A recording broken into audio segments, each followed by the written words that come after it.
ഖബറിലുള്ള ആളുകളോട് സലാം പറയുമ്പോൾ ആ റൂഹ് അവിടെ ഇല്ലെങ്കിൽ എന്തിനാണ് നാം സലാം പറയുന്നത്? അവിടെ ശരിക്കും നമ്മൾ മനസ്സിലാക്കേണ്ട ഒരു കാര്യം, നമ്മൾ സലാം പറയുന്നത് യഥാർത്ഥത്തിൽ അവർക്കുള്ള പ്രാർത്ഥനയാണ്. അള്ളാഹുവിൻ്റെ രക്ഷയും സമാധാനവും നിങ്ങൾക്കുണ്ടാവട്ടെ എന്നത് ഒരു പ്രാർത്ഥനയാണ്. ആ പ്രാർത്ഥന അള്ളാഹു സുബ്ഹാനഹു വ തആല കേട്ടാൽ മതി. റഹ്മാനായ റബ്ബ് അവർക്ക് തീർച്ചയായും സമാധാനവും സംരക്ഷണവും ആ പ്രാർത്ഥനയിലൂടെ നൽകുന്നതാണ്. അവിടെ നമ്മുടെ റൂഹ് അവിടെ ഇല്ല എങ്കിൽ പോലും ആ പ്രാർത്ഥന കേൾക്കേണ്ടവൻ അള്ളാഹുവാണ്. ചില സലാം പറയൽ യഥാർത്ഥത്തിൽ നമ്മുടെ അടുക്കൽ ആളില്ലെങ്കിലും നമ്മൾ സലാം പറയുന്നു. ഉദാഹരണത്തിന് നമസ്കാരത്തിലെ സലാം, അസ്സലാമു അലൈക്കും വറഹ്മത്തുള്ളാ, അസ്സലാമു അലൈക്കും വറഹ്മത്തുള്ളാ എന്ന് വലതുഭാഗത്തോട്ടും ഇടതുഭാഗത്തോട്ടും നമ്മൾ സലാം പറയുന്നുണ്ട്. നമ്മുടെ തൊട്ടടുത്തിരിക്കുന്ന ആൾക്ക് പോലും വഅലൈക്കും അസ്സലാം എന്ന് അവിടെ പറയാൻ പറ്റില്ല. കാരണം അത് അങ്ങനെ പറയുന്ന സലാമല്ല. ഇനി നമ്മുടെ ഇടതും വലതും ആരുമില്ല, നമ്മൾ ഒറ്റക്കാണ് നമസ്കരിക്കുന്നതെങ്കിലും അപ്പോഴും പറയണം അസ്സലാമു അലൈക്കും വറഹ്മത്തുള്ളാ എന്നുള്ളത്. അപ്പോൾ നമ്മുടെ അടുക്കൽ ആളുണ്ടോ ഇല്ലേ എന്നുള്ളതല്ല വിഷയം, മറിച്ച് സലാം പറയാൻ പറഞ്ഞ സന്ദർഭങ്ങളിൽ നമ്മൾ സലാം പറയുന്നു. അതുകൊണ്ട് തന്നെ ഖബറിൽ റൂഹ് ഇല്ല എങ്കിൽ പോലും നാം സലാം പറയുന്നത് പ്രാർത്ഥനയാണ്. ആ പ്രാർത്ഥന അല്ലാഹു സുബ്ഹാനഹു വ തആലയാണ് കേൾക്കേണ്ടത്. ഇനി റസൂലുള്ളാഹി സ്വല്ലല്ലാഹു അലൈഹി വസല്ലമയിൽ നിന്ന് സ്ഥിരപ്പെട്ട ഒരു ഹദീസ്, ആ ഹദീസ് മനസ്സിലാക്കി കഴിഞ്ഞാൽ ഇതിലെ തത്വം നമുക്ക് മനസ്സിലാക്കാൻ കഴിയുന്നതാണ്. ഇമാം അബൂ ദാവൂദ് റഹിമഹുല്ലാ അദ്ദേഹത്തിൻ്റെ സുനനിൽ ഉദ്ധരിക്കുന്നു, അബൂ ഹുറൈറ റളിയല്ലാഹു തആല അൻഹു പറയുകയാണ്, അന്ന റസൂലുള്ളാഹി സ്വല്ലല്ലാഹു അലൈഹി വസല്ലമ ഖാൽ, അള്ളാഹുവിൻ്റെ റസൂൽ പറഞ്ഞിട്ടുണ്ട്, മാ മിൻ അഹദിൻ യുസല്ലിമു അലയ്യ, ആരെങ്കിലും എൻ്റെ മേൽ സലാം പറയുകയാണെങ്കിൽ, ഇല്ലാ റദ്ദല്ലാഹു അലയ്യ റൂഹി, എൻ്റെ റൂഹിനെ അള്ളാഹു എനിക്ക് തിരിച്ചു തരും, ഹത്ത അറുദ്ദ അലൈഹി സലാം, ആ വ്യക്തിക്ക് ഞാൻ സലാം മടക്കാൻ വേണ്ടി. ഇത് സ്ഥിരപ്പെട്ട ഹദീസാണ്. അപ്പോൾ ഈ ഹദീസിൽ നിന്ന് വളരെ കൃത്യമാണ് നബി സല്ലല്ലാഹു അലൈഹി വസല്ലം പറയുന്നത് എന്താണ്? റസൂലുള്ളാഹിക്ക് ആരെങ്കിലും സലാം പറഞ്ഞാൽ അള്ളാഹു റൂഹിനെ തിരിച്ചു കൊടുക്കുന്നു എന്നാണ് പറഞ്ഞത്. അപ്പോൾ അതിൻ്റെ അർത്ഥം എന്താണ്? നബി സല്ലല്ലാഹു അലൈഹി വസല്ലമയുടെ റൂഹ് പോലും സ്ഥിരമായി പ്രവാചകൻ്റെ ജസദിൽ ഇല്ല. മറിച്ച് സലാം പറയുമ്പോൾ അള്ളാഹു സുബ്ഹാനഹു വ തആല അത് മടക്കി കൊടുക്കുന്നതാണ്. അതെപ്പോഴും മടക്കുന്നതാണോ? അതല്ല, ഈ സലാമുകളെല്ലാം എത്തിച്ചതിന് ശേഷം എല്ലാവർക്കും സലാം മടക്കാൻ വേണ്ടി പ്രത്യേകമായ ദിവസമാണോ ഉള്ളത്? അതും നമുക്ക് ഹദീസിൽ കാണാൻ സാധിക്കും. ഇമാം അഹ്മദ് റഹ്മത്തുള്ളാഹി അലൈഹി അദ്ദേഹത്തിൻ്റെ മുസ്നദിൽ ഉദ്ധരിക്കുന്ന ഹദീസിൽ കാണാം, നബി സല്ലല്ലാഹു അലൈഹി വസല്ലമ പറയുകയാണ്, ഇന്ന ലില്ലാഹി ഫിൽ അർദി മലായികത്തൻ സയ്യാഹീൻ, അള്ളാഹു മലക്കുകളെ ഏർപ്പാടാക്കിയിട്ടുണ്ട്. അവർ ഭൂമിയിൽ എല്ലായിടത്തും സഞ്ചരിക്കും. യുബല്ലിഗൂനി മിൻ ഉമ്മത്തി അസ്സലാം, എൻ്റെ ഉമ്മത്ത് എനിക്ക് സലാം പറയുമ്പോൾ ആ സലാം എനിക്ക് എത്തിച്ചു തരുന്നത് ആരാണ്? മലക്കുകളാണ്. അപ്പോൾ നബി സല്ലല്ലാഹു അലൈഹി വസല്ലമ സലാം നേരിട്ട് കേൾക്കുകയല്ല ചെയ്യുന്നത്, പ്രവാചകൻ പോലും നേരിട്ട് കേൾക്കുകയല്ല ചെയ്യുന്നത്, മറിച്ച് ഈ സലാം മലക്കുകൾ മുഖാന്തരം പ്രവാചകന് എത്തിക്കപ്പെടുകയാണ് ചെയ്യുന്നത്. അതെല്ലാ സന്ദർഭത്തിലുമാണോ? അതല്ല പ്രത്യേക ദിവസമുണ്ടോ? ചില ഹദീസിൽ നമുക്ക് കാണാം. ഉദാഹരണത്തിന് ഇമാം അബൂ ദാവൂദ് റഹിമഹുല്ലാ അദ്ദേഹത്തിൻ്റെ സുനനിൽ ഉദ്ധരിക്കുന്ന ഹദീസിൽ കാണാം, നബി സല്ലല്ലാഹു അലൈഹി വസല്ലം പറയുകയാണ്, ദിവസങ്ങളിൽ വെച്ച് ഏറ്റവും ശ്രേഷ്ഠമായ ദിവസം വെള്ളിയാഴ്ച ദിവസമാണ്. അതുകൊണ്ട് ഫ അക്സിറു അലയ്യ മിന സ്വലാത്തി ഫീ, അന്ന് നിങ്ങൾ എനിക്ക് സ്വലാത്ത് വർദ്ധിപ്പിക്കണം. ഫ ഇന്ന സ്വലാത്തക്കും മഅറൂദത്തുൻ അലയ്യ, നിങ്ങളുടെ സ്വലാത്ത് എനിക്ക് കാണിക്കപ്പെടുന്നതാണ്. അപ്പോൾ അത് വെള്ളിയാഴ്ച ദിവസമായിരിക്കാം കാണിക്കപ്പെടുന്നത്, അല്ലെങ്കിൽ എല്ലാ സന്ദർഭങ്ങളിലുമായിരിക്കാം. അവിടെയും പ്രവാചകൻ സല്ലല്ലാഹു അലൈഹി വസല്ലം പറഞ്ഞത്, നിങ്ങളുടെ സ്വലാത്ത് എനിക്ക് കാണിക്കപ്പെടും, പ്രദർശിപ്പിക്കപ്പെടും, സലാമും എനിക്ക് എത്തിക്കപ്പെടും. അപ്പോൾ നബി സല്ലല്ലാഹു അലൈഹി വസല്ലമ ഡയറക്റ്റായിട്ട് സലാം കേൾക്കുന്നില്ല, നബി സല്ലല്ലാഹു അലൈഹി വസല്ലമ ഡയറക്റ്റായിട്ട് സ്വലാത്ത് കാണുന്നില്ല, മറിച്ച് മലക്കുകൾ മുഖാന്തരം അത് പ്രവാചകൻ സല്ലല്ലാഹു അലൈഹി വസല്ലമക്ക് കാണിക്കപ്പെടുകയാണ്. അപ്പോൾ അവർക്ക് സലാം മടക്കാൻ വേണ്ടി അല്ലാഹു സുബ്ഹാനഹു വ തആല നബി സല്ലല്ലാഹു അലൈഹി വസല്ലമക്ക് റൂഹിനെ തിരിച്ചു കൊടുക്കുകയാണ്. നമുക്കറിയാം, അല്ലാഹു സുബ്ഹാനഹു വ തആല അവൻ ഉദ്ദേശിക്കുന്ന സന്ദർഭത്തിൽ റൂഹിനെ ശരീരത്തിലേക്ക് മടക്കി കൊടുക്കുന്നുണ്ട്. ഉദാഹരണത്തിന് നമ്മൾ കഴിഞ്ഞ ദർസിൽ തന്നെ സൂചിപ്പിച്ചു, ഒരു വ്യക്തിയുടെ റൂഹിനെ പിടിച്ചു കഴിഞ്ഞാൽ വിശ്വാസികളാണെങ്കിൽ 7ാമത്തെ ആകാശത്തേക്ക് വരെ എത്തും. എന്നിട്ട് അവരുടെ രേഖ ഇല്ലിയൂനിൽ രേഖപ്പെടുത്തും. പിന്നീട് അല്ലാഹു സുബ്ഹാനഹു വ തആല ശരീരത്തിലേക്ക് റൂഹിനെ മടക്കാൻ പറയും. എന്തിനാണത്? മലക്കുകൾക്ക് ചോദ്യം ചെയ്യാൻ വേണ്ടി. അപ്പോൾ ശരീരത്തിലേക്ക് റൂഹ് മടങ്ങുന്നുണ്ട്. ഇപ്രകാരം അള്ളാഹു ഉദ്ദേശിക്കുന്ന സന്ദർഭങ്ങളിൽ റൂഹിനെ അല്ലാഹു സുബ്ഹാനഹു വ തആല മടക്കി കൊടുക്കാൻ കഴിവുള്ളവനാണ്. അത് റഹ്മാനായ റബ്ബ് ചെയ്യും, അതിൽ യാതൊരു അസാന്നിധ്യവുമില്ല. അതുകൊണ്ട് തന്നെ റൂഹ് സ്വർഗലോകത്തിലാണ് എന്ന് പറഞ്ഞാൽ സലാം പറയുമ്പോൾ അതെങ്ങനെയാണ് മടക്കപ്പെടുന്നത് എന്ന ഒരു സംശയം വേണ്ടതില്ല. കാരണം അല്ലാഹു സുബ്ഹാനഹു വ തആല ഓരോ സന്ദർഭമനുസരിച്ച് റൂഹിനെ, അവൻ്റെ സൃഷ്ടിയാണ് റൂഹ്, റബ്ബ് അവൻ്റെ തീരുമാനമനുസരിച്ച് അതിൽ കാര്യങ്ങൾ ചെയ്യുന്നുണ്ട് എന്നാണ് ഈ ഹദീസുകളിൽ നിന്ന് നമുക്ക് മനസ്സിലാക്കാൻ സാധിക്കുന്നത്. ചില സ്വഹാബികൾ നബി സല്ലല്ലാഹു അലൈഹി വസല്ലമയോട് ചോദിച്ച ഒരു ചോദ്യമുണ്ട്. അവർ ചോദിച്ചു, യാ റസൂലല്ലാഹ് വകൈഫ തുഅറദു സ്വലാത്തുനാ അലൈക വഖദ് അരിംത യഖൂലൂന ബലീത ഫഖാല ഇന്നല്ലാഹ അസ്സ വജല്ല ഹറമ അലൽ അർദി അജ്സാദൽ അംബിയാ. നബി സല്ലല്ലാഹു അലൈഹി വസല്ലം പറയുകയാണ്, അമ്പിയാക്കളുടെ ശരീരം മണ്ണ് തിന്നുകയില്ല. അപ്പോൾ ഞങ്ങളുടെ ശരീരം അവിടെ അങ്ങനെ തന്നെയുണ്ട്. അപ്പോൾ അള്ളാഹു റൂഹ് കൂടി മടക്കി തന്നാൽ സ്വലാത്ത് കാണാൻ ഞങ്ങൾക്ക് സാധിക്കും, സലാം മലക്കുകൾ ഞങ്ങൾക്ക് എത്തിച്ചു തന്നാൽ അതിൽ മടക്കാൻ ഞങ്ങൾക്ക് സാധിക്കും. കാരണം റൂഹിനെ അള്ളാഹു തിരിച്ചു കൊടുക്കുമ്പോൾ ഈ കാര്യം സാധിക്കുന്നുണ്ട്. അപ്പോൾ നാം പറയുന്നത് ഡയറക്റ്റ് അവർ കേൾക്കുന്നില്ലെങ്കിലും അള്ളാഹു റൂഹിനെ അവർക്ക് തിരിച്ചു കൊടുക്കുന്നുണ്ട്. അപ്പോൾ തിരിച്ചു കൊടുക്കുന്നു എന്ന് പറഞ്ഞതിൽ നിന്ന് എന്ത് മനസ്സിലായി? റൂഹ് അവിടെയല്ല ഉള്ളത്, അള്ളാഹുവിൻ്റെ അടുക്കലാണ്, സ്വർഗലോകത്താണുള്ളത്. അള്ളാഹു ഉദ്ദേശിക്കുമ്പോൾ അത് തിരിച്ചു കൊടുക്കുന്നു.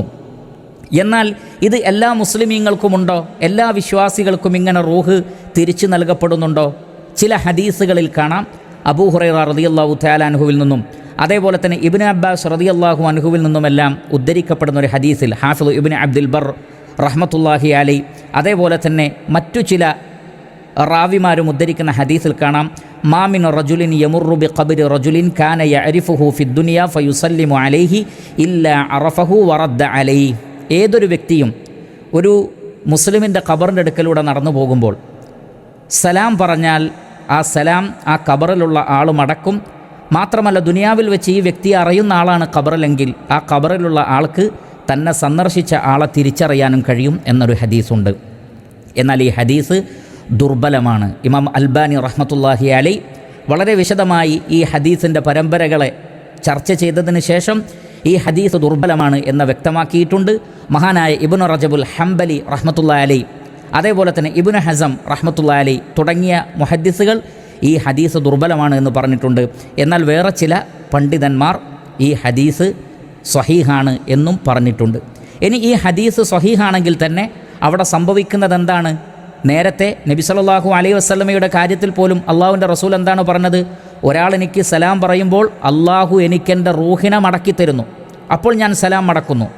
അപ്പോൾ മറ്റുള്ള ആളുകൾക്കും അതേ കാര്യം സംഭവിക്കുന്നുണ്ടെങ്കിൽ ആ ഹദീസ് സ്വഹീഹാണ് എന്ന് കരുതിയാൽ പോലും അവിടെയും എന്തേ സംഭവിക്കുന്നുള്ളൂ? അള്ളാഹു സുബ്ഹാനഹു വതആല റൂഹിനെ മടക്കി കൊടുക്കുകയാണ്. അള്ളാഹുവിൻ്റെ റസൂലിന് പോലും സ്ഥിരമായിട്ടില്ലെങ്കിൽ റസൂലല്ലാത്ത ആളുകൾക്ക് സ്ഥിരമായി റൂഹ് അവരുടെ ശരീരത്തിൽ ഉണ്ടാവുകയില്ലല്ലോ. അപ്പോൾ പ്രവാചകന് മടക്കി കൊടുക്കുന്നുവെങ്കിൽ മറ്റുള്ള ആളുകൾക്കും മടക്കി കൊടുത്തെങ്കിൽ മാത്രമേ അവർക്ക് സലാം മടക്കാൻ കഴിയുകയുള്ളൂ. എന്നാൽ ഈ ഹദീസ് ദുർബലമാണ് താനും. അതുകൊണ്ട് തന്നെ നാം സലാം പറയുമ്പോൾ ഇനി അവർ സലാം മടക്കുന്നുണ്ടെങ്കിൽ അല്ലെങ്കിൽ അവർ കേൾക്കുന്നുണ്ടെങ്കിൽ തന്നെ അത് അല്ലാഹു സുബ്ഹാനഹു വതആല റൂഹ് തിരിച്ചു കൊടുക്കുന്നത് കൊണ്ടാണ്. എന്നാൽ സ്ഥിരമായി റൂഹിനെ അല്ലാഹു സുബ്ഹാനഹു വതആല അവൻ്റെ അടുക്കൽ സ്വർഗ്ഗലോകത്താണ് വിശ്വാസികളുടെ റൂഹ് ഉണ്ടാവുക. അവിശ്വാസികളായ ആളുകളുടെ റൂഹാകട്ടെ അത് പാതാളത്തിൽ ഭൂമിക്ക് ഏറ്റവും അടിയിലാണ് ഉണ്ടാവുക എന്ന് തെളിവുകൾ സഹിതം കഴിഞ്ഞ ദർസിൽ നമ്മൾ വിശദീകരിക്കുകയുണ്ടായി. അപ്പോൾ സ്വാഭാവികമായും ചില ആളുകൾ ഉന്നയിക്കുന്ന ചോദ്യം, അങ്ങനെ റൂഹ് ഒന്നുകിൽ ആകാശലോകത്ത് അല്ലെങ്കിൽ ഭൂമിക്കടിയിലാണെങ്കിൽ പിന്നെ ഖബർ ശിക്ഷ എങ്ങനെയാണ്? അതിന് നൽകാനുള്ള മറുപടി ഇന്നല്ലാഹ അലാ കുല്ലി ഷൈഇൻ ഖദീർ. അല്ലാഹു സുബ്ഹാനഹു വതആല എല്ലാറ്റിനും കഴിവുള്ളവനാണ്.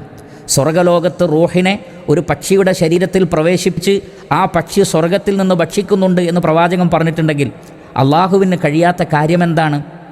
അതുകൊണ്ട് തന്നെ ഖബറിൽ ശരീരത്തെയും റൂഹിനെയും ഒരേപോലെ കൊണ്ടുവന്ന് ശിക്ഷിക്കുവാൻ അള്ളാഹു ഉദ്ദേശിക്കുന്ന സന്ദർഭത്തിലൊക്കെ അള്ളാഹു സുബ്ഹാനഹു വതആല കഴിവുള്ളവനാണ്. അത് നമുക്ക് കണ്ടെത്താൻ കഴിയില്ല. നമ്മൾ ഖബർ തുറന്നു നോക്കിയാൽ അവിടെ ആ വ്യക്തിയെ തന്നെ കാണുന്നില്ലല്ലോ. മണ്ണോട് മണ്ണ് ചേർന്നിട്ടുണ്ടാകും, നമുക്ക് കാണാൻ കഴിയില്ല. എന്നാലും അവിടെ ശിക്ഷയുണ്ട്. അത് റഹ്മാനായ റബ്ബ് തീരുമാനിക്കുന്ന രൂപത്തിൽ റഹ്മാനായ റബ്ബിൻ്റെ കഴിവിൽപ്പെട്ട കാര്യമാണ്. നാം അതിനെ സംബന്ധിച്ച് ആലോചിച്ച് പ്രയാസപ്പെടേണ്ടതില്ല. മാത്രമല്ല ഖബർ എന്ന് പറയുമ്പോൾ, ബർസഖ് എന്ന് പറയുമ്പോൾ നാം മണ്ണ് കുഴിച്ച് എടുക്കുന്ന ഖബർ മാത്രമല്ല ഉദ്ദേശം. പ്രിയപ്പെട്ടവരെ, ഒരാൾ മരണപ്പെട്ട് കഴിഞ്ഞാൽ തന്നെ അയാൾ ഏതവസ്ഥയിലാണെങ്കിലും അത് അയാളുടെ ഖബറാണ്. ഉദാഹരണത്തിന് ഒരാൾ വെള്ളത്തിൽ മുങ്ങി മരിച്ചു, മത്സ്യമാണ് അയാളെ വിഴുങ്ങുന്നതെങ്കിൽ ആ മത്സ്യത്തിൻ്റെ വയറ് ചിലപ്പോൾ അയാൾക്ക് ഖബറായി മാറും. ഒരു പക്ഷിയാണ് അയാളെ കൊത്തി തിന്ന് തീർക്കുന്നതെങ്കിൽ ആ പക്ഷിയുടെ വയറ് അയാൾക്ക് ഖബറായി മാറും. പിന്നീട് ഈ മത്സ്യമാകട്ടെ പക്ഷിയാകട്ടെ അവർ ഭക്ഷിച്ചതിനെ കാഷ്ടിക്കും. ഇനി അവരുടെ ശരീരത്തിലേക്കത് മാറിയിട്ടുണ്ടെങ്കിൽ നിശ്ചയമായും ആ പക്ഷികൾ മരണപ്പെടും, ആ മത്സ്യവും മരണപ്പെടും. ആത്യന്തികമായി ഭൂമിയിലെ എല്ലാ സൃഷ്ടികളും മണ്ണിലേക്ക് തന്നെയാണ് ലയിക്കുന്നത്. ഇനി ഏത് മൃഗം തിന്നാലും ശരി, അന്തരീക്ഷത്തിൽ ലയിച്ചാലും ശരി, അവസാനം അത് ഭൂമിയിലേക്ക് തന്നെയാണ് ലയിച്ചു ചേരുന്നത്. അതവരുടെ ബർസഖി ലോകമായി മാറും. അവിടെ വെച്ച് അവരെ ചോദ്യം ചെയ്യുവാനും മലക്കുകൾക്ക് ചോദ്യം ചെയ്യുവാനും അവർക്ക് ശിക്ഷകൾ നൽകുവാനും അവർക്ക് രക്ഷകൾ നൽകുവാനുമൊക്കെ റഹ്മാനായ റബ്ബിന് കഴിയും.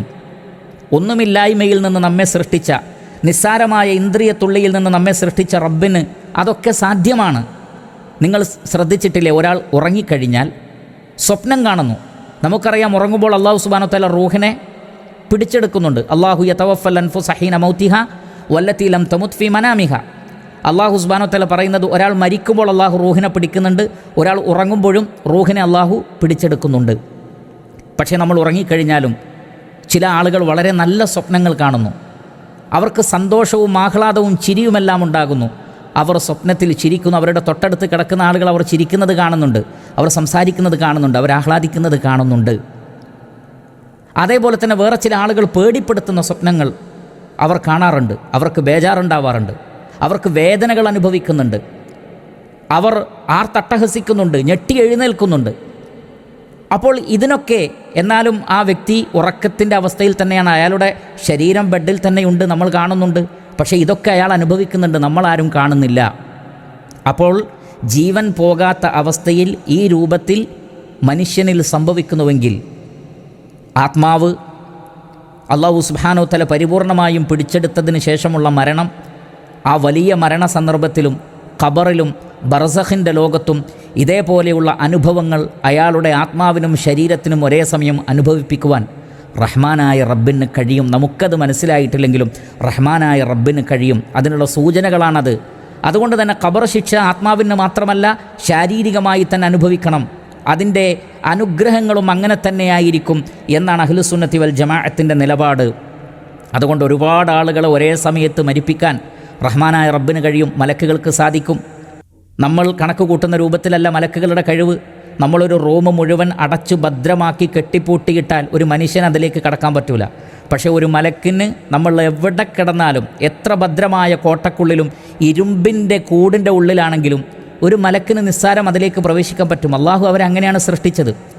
അതുപോലെ തന്നെ മലക്കുൽ മൗത്തിന് 1000 ആളുകളെ, 1,00,000 ആളുകളെ ഒരേ സമയത്ത് മരിപ്പിക്കുക എന്നുള്ളത് റഹ്മാനായ റബ്ബിന് ആ നിലക്ക് അവരെ സൃഷ്ടിക്കുക എന്നുള്ളതൊരു പ്രയാസമുള്ള കാര്യമേ അല്ല. അല്ലാഹു സുബ്ഹാനഹു വ തആല പറയുന്നത് എന്താണ്? മാ ഖൽഖുക്കും വലാ ബഅസുക്കും ഇല്ലാ കനഫ്സിൻ വാഹിദ. നിങ്ങളെ സൃഷ്ടിക്കുന്നതും നിങ്ങളെ പുനർജീവിപ്പിക്കുന്നതും ഒറ്റ ശരീരത്തെ ചെയ്യുന്നത് പോലെ അള്ളാഹുവിനുള്ളൂ. ലക്ഷക്കണക്കിന് ആളുകളെ സൃഷ്ടിക്കുന്നതും ഒരാളെ സൃഷ്ടിക്കുന്നതും അള്ളാഹുവിന് ഒരുപോലെയാണ്. കോടാനുകോടി ആളുകളെ മരിപ്പിക്കുന്നതും ഒരാളെ മരിപ്പിക്കുന്നതും അള്ളാഹുവിന് ഒരുപോലെയാണ്.